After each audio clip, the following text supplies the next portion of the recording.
Oh enggak. Ya pan kalau kata orang Betawi kalau belum 7 belum pindah Israel. Ini kampung udah berapa orang yang mati weh? 9. Terus 9 berarti ngelewatin itu weh. Berarti RW lewat ini kagak mati. Kamu pada dia ya? Tambahan. Pasti yang namanya mati akan datang kepada kita. Ketika kematian itu datang, apa yang kita bawa? Rumah yang megah kita tinggalkan, suami yang ganteng kita lupakan, istri yang cantik kita lepas, anak semua berpisah, harta, jabatan, pangkat tidak ada yang dibawa. Ketika mati yang kita bawa cuma amal, walaupun pangkatnya RW tetap di batu nisan, tidak ada tulisan RW mati. Mesennya dulu ya. Betul kan, mentang-mentang RW Muhayyad mati ditulis RW Muhayyad. Mesen begitu ya. Apa yang kita bawa? Amal yang mana? Bisa amal yang baik, bisa pula amal yang buruk, tergantung kita mempersiapkannya. Apakah kita siapin amal yang baik? Insya Allah selamat bu. Amin nggak bu? Insya Allah kalau perempuan mati duluan lakinya reda bakalan masuk surga. Jadi kagak ada yang mati. Haji Ismail ikhlas ya Pak Haji ya. Ridho Pak Haji ya. Alhamdulillah. Iya tuh kalau laki mah kalau perempuan mati duluan mah ikhlas.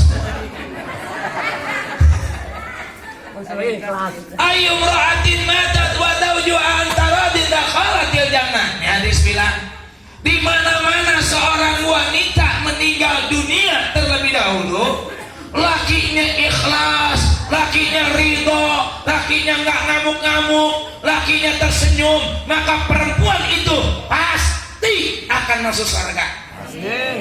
Lu bilang surga amin. Jangan tadi mati kagak amin. Wah kata lakinya Ustaz kalau begitu enak ya, emang gitu yang saya harapin. Mudah-mudahan di bini ntar pulang mati juga. Saya tanya lagi emang kenapa Pak bini ikhlas kalau mati? Ini bini udah jelek, hitam dekil, bibir doek-doek lawan laki. Saya bilang Pak kalau yang begitu mah kagak nungguin mati, matiin buru-buru. Yang dimaksud dengan yang namanya ayu ra'atin matat wa zawjuha antaradin, di mana-mana perempuan meninggal dunia terlebih dahulu, lakinya ridho. Perempuan yang mana? Yang pertama perempuan yang solehah, perempuan yang patuh sama suaminya. Pelit amat tapi ini gini begini. Perempuan yang nurut sama lakinya, perempuan yang menghormati suaminya, perempuan yang menghargai suaminya. Kalau dia mati duluan, sedihnya suami bukan sedih karena apa? Karena ditinggal oleh istri yang tercinta. Mana kejadiannya? Dulu ketika Rasulullah SAW ditinggalkan oleh istri tercinta yang bernama Sayyidah Khadijah. Saking sedihnya Rasulullah sampai Abu Bakar nawarin anaknya yang masih kecil, ya Muhammad, ya Rasulullah, sudah kau jangan bersedih terus. Nih ada anakku walaupun masih kecil, Aisyah, di dalam riwayat mungkin ada umurnya 9 tahun, diberikan oleh Abu Bakar untuk menghibur Nabi Muhammad. Sungguh luar biasa. Itu yang namanya Abu Bakar, seorang sahabat tercinta, sahabat yang mulia, yang menemani Nabi di balik suka dan duka. Didatangi itu Rasulullah, ditawari perempuan, bukan perempuan lain, anaknya sendiri yang ditawarin. Kira-kira kalau Haji Ismail besok begitu sama anaknya mau apa kagak? Ya Allah. Kenapa begitu? Karena di saat itu disebut dengan Yaumul Am, hari kesedihan perjuangan Nabi. Saking sedihnya Nabi ditinggalkan oleh Sayyidah Khadijah, sampai ketika sudah rumah tangga, itu Siti Aisyah sampai berkata kepada Nabi Muhammad, wahai suamiku tercinta, apa kekuranganku dibandingkan dengan Siti Khadijah? Akhirnya Rasulullah berkata kepada Siti Aisyah, wahai Aisyah, tidak ada bandingannya Siti Khadijah dibandingkan engkau dan juga istri-istriku. Tidak ada bandingannya kesolehannya seorang Khadijah dibandingkan istri-istriku yang lainnya. dan tidak akan bisa menggantikan, walaupun Rasul saat itu sudah menikah hampir beberapa kali. Kenapa? Karena ada istri yang soleha. Makanya ibu jadi bini yang soleha. Amin. Ngapain ngencengan dikit? Disuruh jadi istri yang soleha kagak mau banget ya. Kan ntar masuk surga, Bu. Mau mati duluan.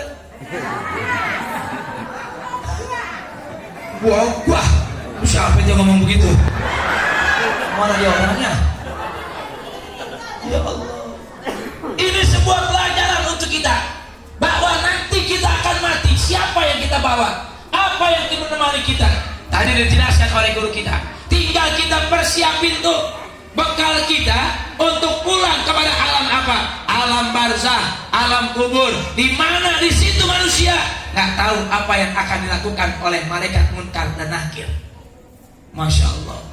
Bisa jadi dipukul, dipalu sehari-hari, barulah ia sadarkan diri.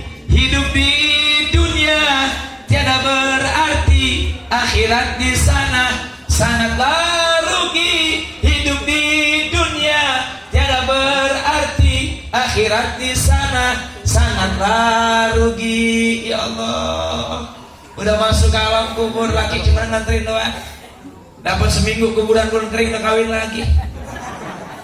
Udah masuk kubur tuh laki sendirian doang dalam kubur. Tuh bini dijagain sama si RT sama si RW sampai 40 hari 40 malam.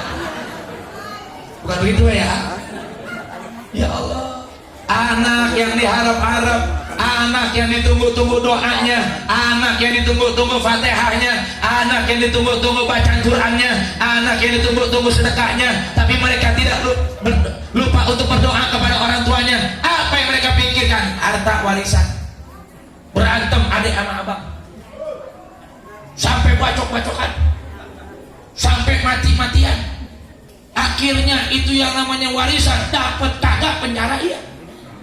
Yang satu adiknya mati, yang satu lagi abangnya masuk penjara. Yang enak adiknya perempuan, yang ketiga ngeliatin dia dapat semua. Ya Allah. Apa yang mau kita bawa? Amal. Bu, zikir aja bisa kayak gitu, betul nggak, Bu? Karena saya tanya sama ibu-ibu, jujur jangan ada dosa di antara kita. Dalam satu hari ibu banyakkan zikir apa banyakkan ngomelin laki? Diem bang, jangan jujur-jujur. Bu, dalam satu hari banyakkan zikir, banyakkan ngomongin orang.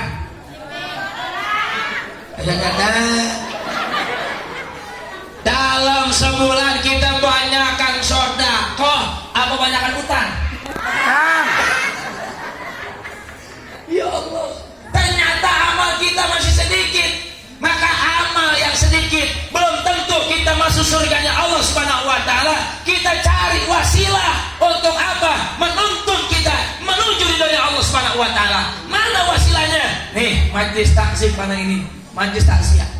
Ini wasilah kita mengumpulkan begitu banyak pahala yang tidak kita dapatkan di malam-malam yang lainnya.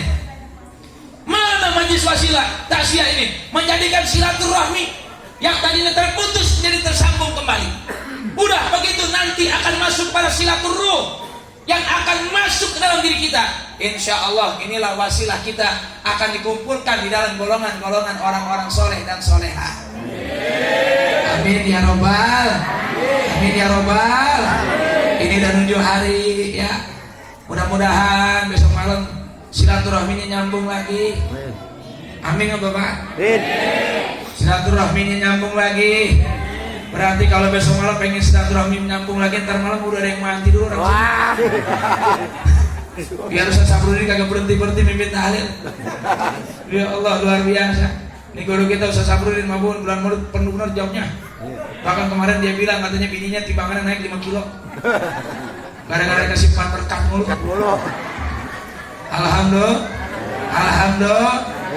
Itu yang kita punya ya.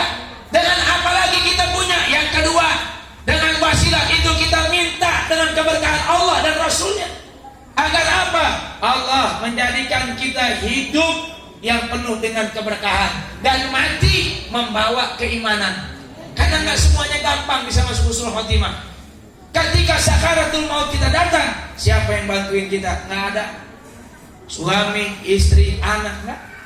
Maka sungguh indah kalau orang mau dalam setiap harinya lidahnya tidak pernah lepas dengan membaca kalimat tauhid la ilaha illallah. Man qala akhiru kalami la ilaha illallah dakhalatil jannah. Siapa orang yang pengen punya kunci surga? Siapa orang yang pengen punya kunci husnul khotimah? Dawamkan lisanmu, lidah basahi lisanmu dengan zikrullah, dengan kalimat tauhid, dengan kalimat istighfar, dengan kalimat salawat, dengan kalimat tasbih, agar nanti ketika kau diangkat oleh Allah, lisan ini mudah untuk menggerakkan kalimat tauhid tersebut. Kenapa? Karena ini adalah salah satu kuncinya surga. Walaupun sholat kita jarang, maksiat kita masih doyan, tapi ketika di akhir hayat kita bisa mengucapkan kalimat la ilaha illallah Muhammadur Rasulullah dakhalatil jannah, sudah punya yang namanya kunci surga.